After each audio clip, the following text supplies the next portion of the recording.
tere, mina olen Karin, ma olen ema, ma olen ambitsioonikas ema ja mul on 2 neuroerinevat last.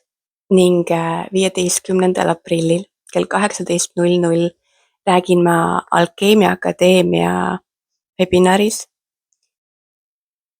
kuidas ambitsioonika emana mitte läbi põleda. Ja seejuures ambitsioonikas võib tähendada kodust ema, töötavat ema, enda isiklike ambitsioonidega hõivatud ema. See tähendab ema, kes tahab rohkem. Ja me räägime sellest, kuidas see rohkem ei pea tulema sinu tervise, sinu heaolu, sinu õnne hinnaga. Sest see maailm ütleb meile pidevalt, tee rohkem, ole rohkem, saa rohkem.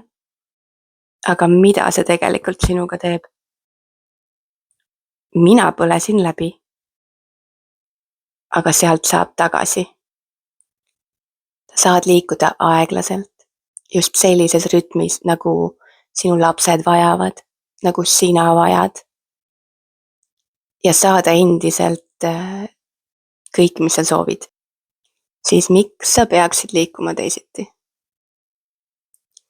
Kui see sind kõnetab, siis 15. aprill kell 18:00 Alkeemia Akadeemia webinar.